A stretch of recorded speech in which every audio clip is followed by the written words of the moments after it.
Hey there! Thank you so much for joining us this week. We are right in the middle of a series called The Big Picture. We've been talking a lot about how in life, sometimes we miss the bigger picture.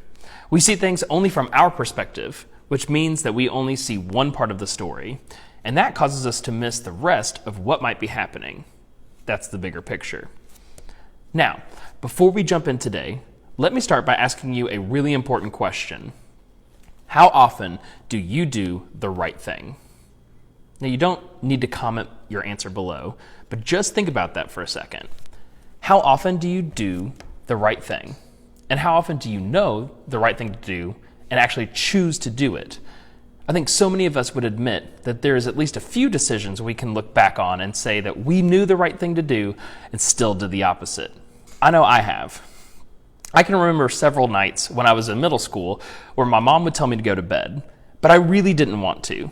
So I would sneak my Nintendo DS into my room and hide it under my pillow so that once my mom left, I would pull it out and play games.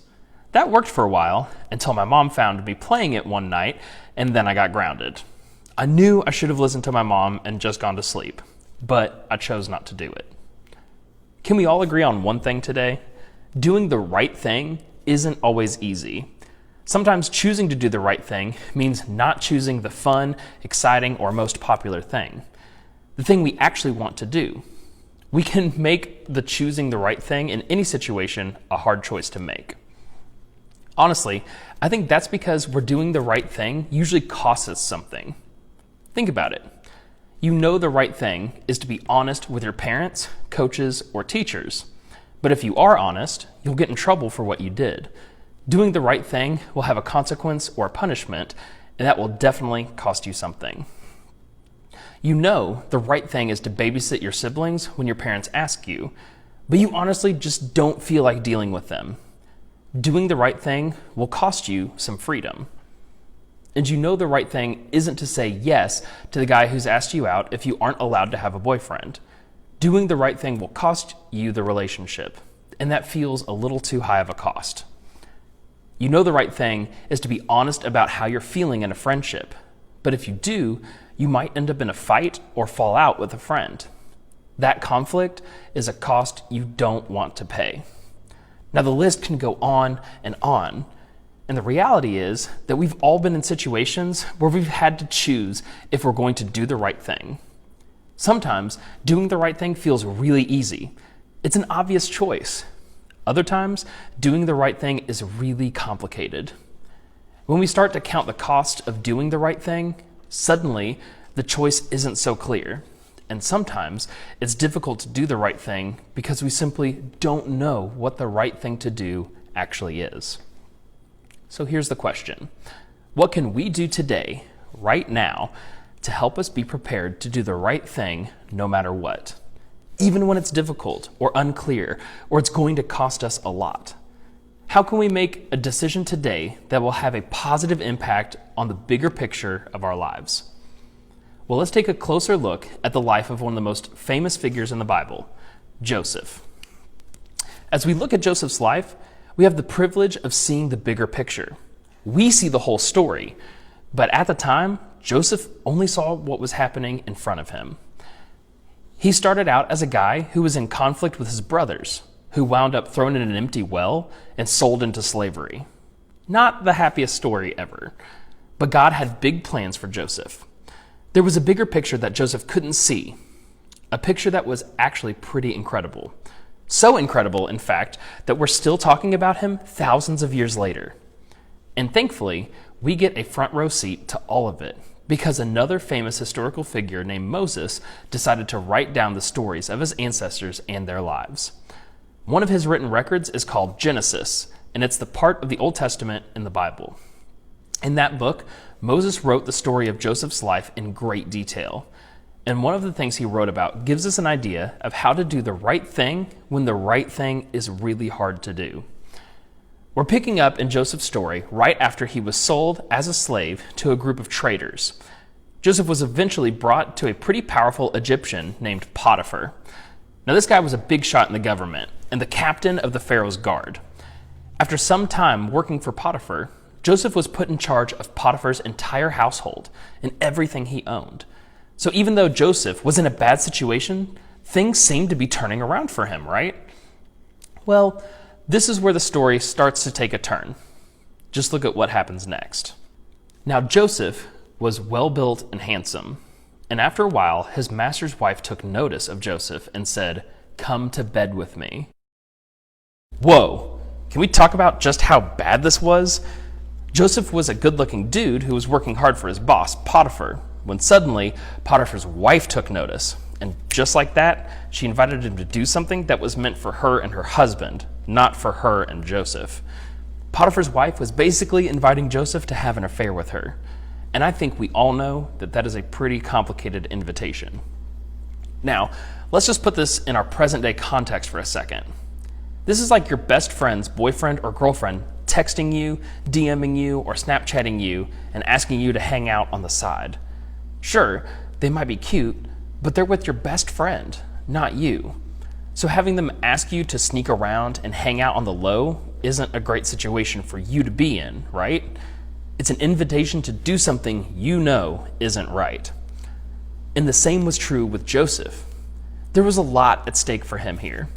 He could have easily given in to the temptation Potiphar's wife presented him. He could have let that invitation go to his head. He could have considered what he could have gotten away with and decided to give it a shot. But all of those little choices that ultimately could have led him into this affair with Potiphar's wife, well, they would have cost Joseph something. And Joseph was trying to do the right thing, so he decided to take a different route. But he refused. "With me in charge," he told her, "my master does not concern himself with anything in the house. Everything he owns has been entrusted to my care. No one is greater in this house than I am. My master has withheld nothing from me except you, because you are his wife. How then could I do such a wicked thing and I sin against God?" And though she spoke to Joseph day after day, he refused to go to bed with her and even to be with her. Instead of giving in to Potiphar's wife, Joseph decided to do what was right.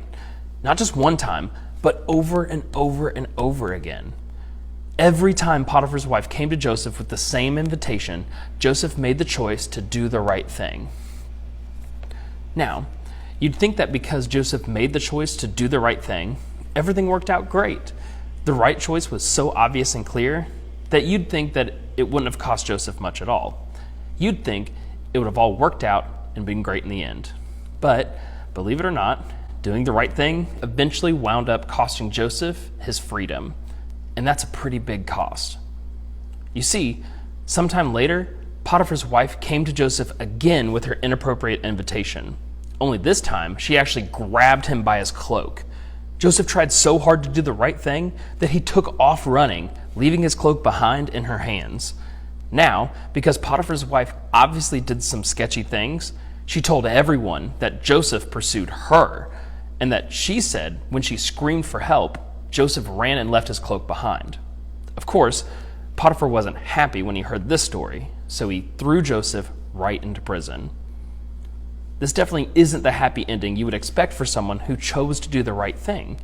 You see, sometimes doing the right thing will get you applause and approval, and sometimes it won't. Sometimes doing the right thing will come at a cost that seems completely unfair. That's what happened here with Joseph. But Joseph did the right thing because he had integrity. And doing the right thing, regardless of the cost, is the definition of integrity. Joseph couldn't see the bigger picture. He didn't know what choosing the right thing would get him thrown into prison. And even when he was in prison, Joseph didn't know that God was still working, still creating that incredibly big picture for his life. But Joseph didn't need to know because he was operating with integrity. Joseph knew that choosing the right thing was the best decision no matter what happened next. And that's what I want you to know too. Here's what I think we can remember from Joseph's story. When you can't see the bigger picture, do the next right thing. In the moments Joseph was faced with a choice, he didn't know the bigger picture. He couldn't see it yet, but he still chose to do the next right thing. He still chose to hold on to his integrity. So how can we do the same? When we're struggling to do the next right thing or making the next right choice, what can we do to help us hold on to our integrity? First, you can see your situation. What situation are you in where you need to do the next right thing? Maybe it's in a relationship that's starting to push your boundaries. Maybe it's in a conversation you've been avoiding with your parents.